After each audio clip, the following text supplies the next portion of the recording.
드디어 올 것이 왔습니다. 지난 2026년 1월 30일 전 세계 금융시장을 발칵 뒤집어 놓은 초대형 뉴스가 터졌죠. 바로 도널드 트럼프 대통령이 차기 연방준비제도 의장으로 케빈 워시 전 연준 이사를 공식 지명한 겁니다. 이건 단순히 의장 한 명 바뀌는 일이 아닙니다. 지난 수십 년간 이어져 온 경제의 질서, 즉 연준의 독립성이라는 성격이 완전히 무너지고 돈의 권력이 재무부로 넘어가는 거대한 체제 전환의 시작종이 울린 사건입니다.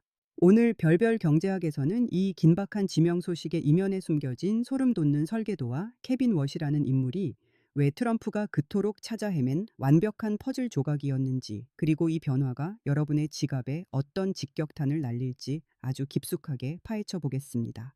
끝까지 함께 하시면 앞으로 10년의 돈 흐름이 보이실 겁니다. 자, 지금 바로 시작합니다. 여러분, 1월 30일 아침 트럼프 대통령의 SNS를 보셨나요? 그는 워시를 지명하며 이렇게 말했습니다. 그는 전형적인 인물, 즉 센트럴 캐스팅이며 결코 우리를 실망시키지 않을 것이다. 여기서 센트럴 캐스팅이라는 표현 정말 트럼프답지 않습니까? 영화의 주인공으로 딱 어울리는 완벽한 배역이라는 뜻이죠. 트럼프는 왜 2017년에 파월을 선택했던 것을 그토록 후회하며 이제야 워시를 경제의 구원자로 내세운 걸까요? 케빈 워시는 35이라는 나이에 최연소 연준 이사가 된 엘리트 중의 엘리트입니다. 하버드 로스쿨을 나와 모건 스탠리에서 월가의 생리를 몸소 익혔고 에스티 로더 가문의 사위이기도 하죠. 심지어 우리에겐 쿠팡 이사로도 친숙한 인물입니다. 그런데 이 화려한 배경보다 더 중요한 건 그가 가진 생각입니다. 워시는 오래전부터 지금의 연준을 향해 독서를 내뱉어 왔습니다. 연준은 이제 그만 설쳐야 한다. 제발 본연의 일만 해라. 라고 말이죠. 자, 상상해 보세요. 지금까지 연준 의장이 전 세계 경제라는 무대의 단독 주연이었다면 워시는 스스로 조연으로 내려가겠다고 선언한 사람입니다. 대신 그가 주인공 자리를 내준 곳이 어디냐? 바로 미국의 재무부입니다. 이게 왜 무서운 건지 지금부터 하나씩 분석해 보겠습니다. 첫 번째 분석 포인트, 연준 권력의 거세와 재무부의 독주입니다. 워시 지명자가 그리는 미래의 연준은 아주 초라합니다.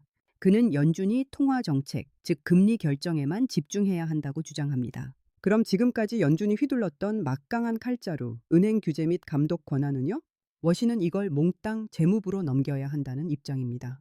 이건 마치 서울의 방어력을 책임지는 사령관에게서 부대 지휘권과 무기 구매권을 뺏어서 행정관에게 주는 격입니다.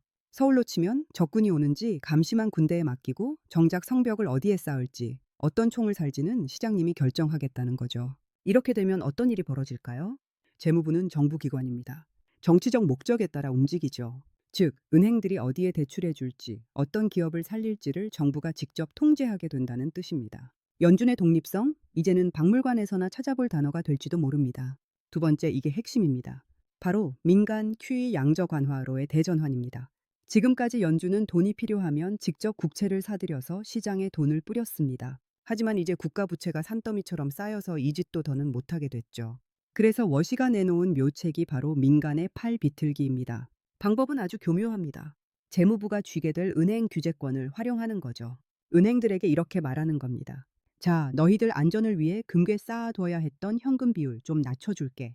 규제 풀어줄 테니까 그 남는 돈으로 국채도 사고 우리 기업들의 대출도 팍팍 해줘. 이건 연준이 직접 돈을 찍어내는 게 아니니 장부상으론 깨끗해 보입니다. 하지만 실질적으로는 시장에 엄청난 유동성이 공급되죠. 마치 댐의 수문을 직접 여는 게 아니라 마을 사람들에게 각자 양동이를 들고 물을 나르게 만드는 방식입니다. 그런데 이 물이 어디로 흘러갈까요? 그냥 아무데나 뿌려질까요? 어림도 없는 소리죠. 여기서 세 번째 포인트, 선택적 돈 풀기가 시작됩니다.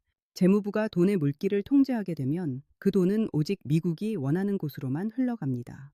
테크, 방산, 우주산업, AI. 미국이 패권을 지키기 위해 반드시 이겨야 하는 전략적 산업에만 유동성의 축복이 내리는 겁니다. 반대로 정치적으로 중요하지 않거나 경쟁력이 떨어지는 산업은 돈 가뭄에 시달려 말라 죽게 되겠죠. 여러분, 이건 정말 소름 끼치는 변화입니다. 지금까지의 자본주의가 수익률을 쫓아 돈이 움직이는 시스템이었다면 워시와 트럼프가 지배할 미래는 국익을 쫓아 돈이 강제 배치되는 시스템입니다. 시장의 효율성보다는 국가의 승리가 우선시되는 전시 경제 체제로 들어가는 겁니다. 자, 정말 그랬을까요? 시장은 이 지명 소식에 어떻게 반응했을까요? 1월 30일 지명 발표 직후 달러는 강세를 보였고 금과 은 가격은 곤두박질 쳤습니다. 시장은 이미 알고 있는 겁니다. 워시가 오면 미국의 경제 체질이 완전히 바뀔 것이라는 걸요. 어떤 사람들은 워시를 합리적 매파라고 부르며 안심하기도 합니다. 하지만 착각하지 마세요. 그는 연준의 장부를 줄이고 긴축을 말하는 사람이지만 동시에 재무부를 통한 우회적 팽창을 설계하는 아주 영리한 전략가입니다. 만약 당신이라면 이런 상황에서 어디에 투자하시겠습니까? 예전처럼 금리를 0.25% 내리네 만에 하는 뉴스에만 매달려 있다면 이미 진 게임입니다. 이제는 미국 재무부가 어떤 산업을 찍었는지, 어떤 규제를 풀어 어디에 유동성을 집중시키려 하는지를 봐야 합니다. 차트를 보는 눈보다 백악관의 설계도를 읽는 눈이 더 중요해진 시대가 온 겁니다. 정말 어처구니가 없죠. 우리는 중앙은행이 독립적이어야 물가가 안정되고 경제가 정의롭게 돌아간다고 배워왔습니다. 하지만 트럼프와 워시는 그 교과서를 통째로 찢어버리고 있습니다. 독립성, 그게 밥 먹여주냐? 지금은 전쟁 중이다. 라고 외치고 있는 거죠. 자, 별별 경제학 구독자 여러분, 이제 결론을 내려보겠습니다. 2026년 1월 30일의 이 지명은 단순한 인사가 아닙니다. 달러의 패권을 유지하기 위해 연준이라는 낡은 엔진을 버리고 재무부 주도의 하이브리드 엔진으로 갈아 끼우겠다는 선언입니다. 워시 지명자는 이제 상원 인준 절차를 밟게 될 겁니다.